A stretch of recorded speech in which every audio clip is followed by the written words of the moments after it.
हाय नमस्कार. आजची आपली आहे रेसिपी मेंदू वडा. त्या अगोदर तुम्ही माझ्या चॅनलवर नवीन असाल तर व्हिडिओला लाईक करा आणि चॅनलला सबस्क्राईब करा. इथे मी छोट्या वाटीने तुरीची डाळ घेतलेली आहे आणि थोडीच त्यामध्ये मसुरीची डाळ घेतलेली आहे. आता हे मी कुकरमध्ये लावून घेणार आहे. त्या अगोदर तुम्हाला मी सांबाराची रेसिपी दाखवून राहिली आहे.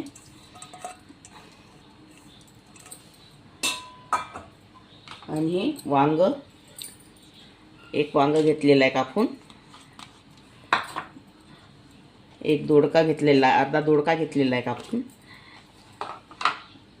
एक आलू घेतलेला आहे आणि 2 टमाटर आणि थोडी फुलकोबी घेतलेली आहे. आता मी कुकरला लावून घेणार आहे. आणि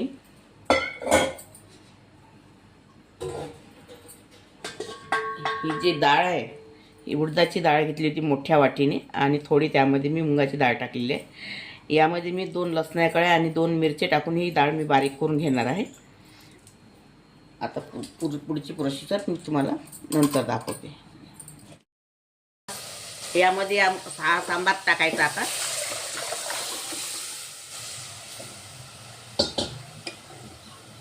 आणि ही चिंच मी भिजू घातलेली होती. चिंच काढून घेतलेली, यामध्ये मी गोल केलेला आहे चिंचचा. हे चिंचेचं पाणी यामध्ये ॲड करायचं.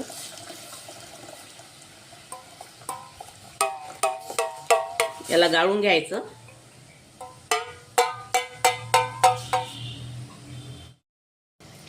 एवढा गूळ टाकायचा यामध्ये. याला आता एक उकळी येऊ द्यायची आहे सांबाराला.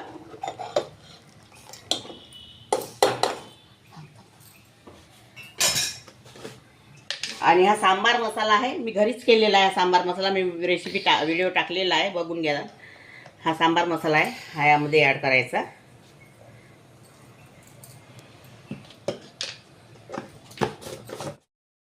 आता हे मी डाळ बारीक करून घेतलेले. यामध्ये 2 ते 3 मिरच्या टाकलेल्या होत्या, 2 ते 3 लसूण कळ्या टाकल्या होत्या. हे सगळं बारीक करून घेतलेलं आहे. आता यामध्ये मी खाण्याचा सोडा टाकत आहे थोडा.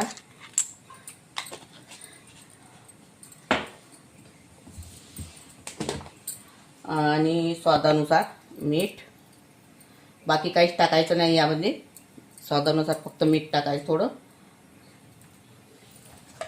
आणि याला छान असं मिळवून घ्यायचं.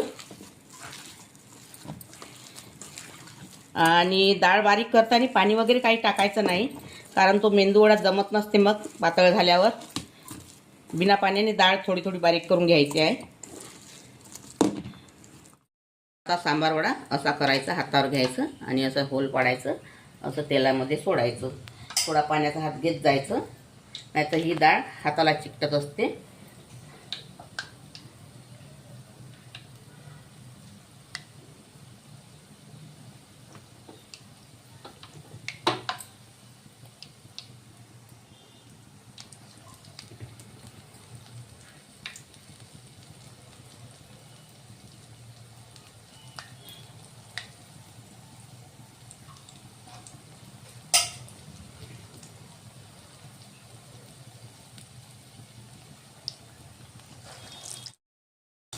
आता हा आपला मेंदू वडा तळून झालेला आहे.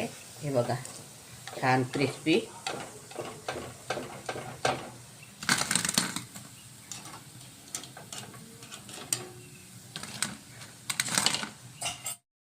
चटणी तयार झालेली आहे. अगर तुम्हाला माझी रेसिपी आवडली असेल तर व्हिडिओला लाईक करा, शेअर करा आणि चॅनलला सबस्क्राईब करा. व्हिडिओ बघितल्याबद्दल धन्यवाद. Good morning.